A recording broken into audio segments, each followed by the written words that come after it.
أعوذ بالله من الشيطان الرجيم بسم الله الرحمن الرحيم ইসলামী যুব আন্দোলন বাংলাদেশ কর্তৃক আয়োজিত আজকে কুতুবউদ্দিন সৈয়দ ফজলুল করিম রহমাতুল্লাহি আলাইহির জীবন শীর্ষক আলোচনা সভায় উপস্থিত আছেন সম্মানিত সভাপতি এবং উপস্থিত হবেন সম্মানিত প্রধান অতিথি, বিশেষ অতিথি ও ইউনিয়নের নেতৃবৃন্দ।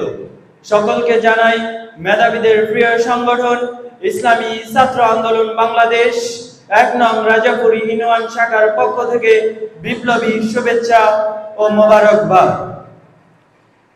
ইসলামী ছাত্র আন্দোলন বাংলাদেশ ১৯৯১ সালে ২৩ আগস্ট রোজ শুক্রবার চরমনাই ময়দান থেকে শুরু হয়েছে। সৈয়দ ফজলুল করিম রহমাতুল্লাহ আলাই যখন দেখতেছেন ছাত্ররা থাকবে পড়াশোনা নিয়ে, ছাত্ররা থাকবে মা বাবার খেদমতে এবং তাদের চিন্তাধারা থাকবে ভবিষ্যতে সে দেশকে কিভাবে এগিয়ে নিয়ে যাওয়া যায় সে চিন্তাধারা থাকবে।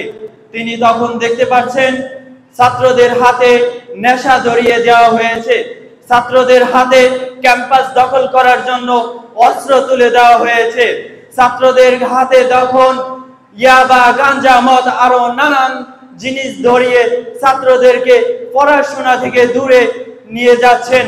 তখন তার মাথায় একটি বুদ্ধি আসছে, একটি চিন্তাধারা আসছে, যদি আমি বসে থাকি তাহলে আমার বাংলাদেশের ছাত্র সমাজ নষ্ট হয়ে যাবে।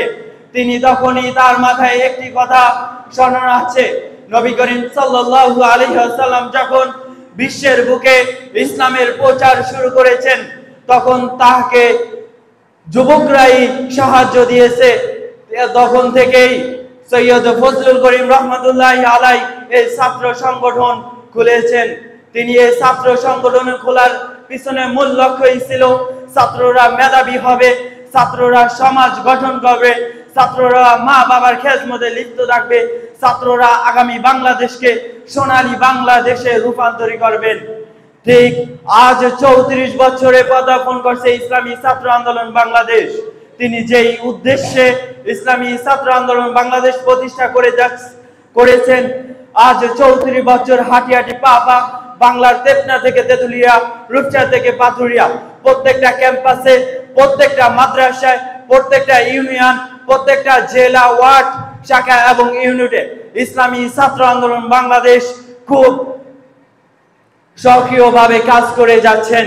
তাই আমি এ জায়গায় আমার প্রিয় গার্জিয়ানদেরকে আহ্বান করব, আপনার সন্তানকে ইসলামী ছাত্র আন্দোলন বাংলাদেশে ইসলামী ছাত্র আন্দোলনের নেতৃবৃন্দের হাতে তুলে দিয়ে নিয়ে আপনি নিশ্চিত থাকেন আপনি আপনার সন্তানকে নিয়ে দুশ্চিন্তা করার আর কোনো দরকার নেই।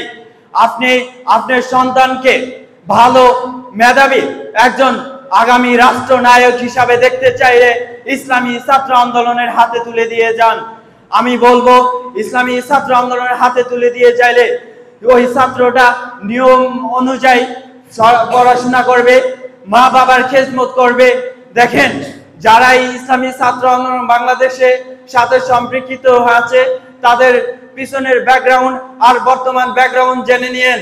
ইসলামী ছাত্র আন্দোলন যারাই করে আর যারাই করতেছে তাদের মা বাবার ঠিক রকম খোঁজ খবর নিতেছে, মা বাবার খেদমত করতেছে এবং পড়াশোনায় ব্রিলিয়ান্ট হয়েছে। আপনি দেখেন ইসলামী ছাত্র আন্দোলনে সারা অন্য রাজনীতি যারা করে, অন্য ছাত্র দলে যারা করে, দেখবেন ইসলামী ছাত্র আন্দোলন বাংলাদেশ থেকে তারা 50% পিছিয়ে আছে। তাই আমি আপনাদের কাছে একটি উদাত্ত আহ্বান রেখে আমার বক্তব্য এখানেই শেষ করছি। আপনারা আগামী দিনে আপনার সন্তানকে ইসলামী ছাত্র আন্দোলনের হাতে তুলে দেবেন এই আশা ব্যক্ত রেখে আমার বক্তব্য এখানেই শেষ করছি। ওয়া মা তাওফিক ইল্লা বিল্লাহ।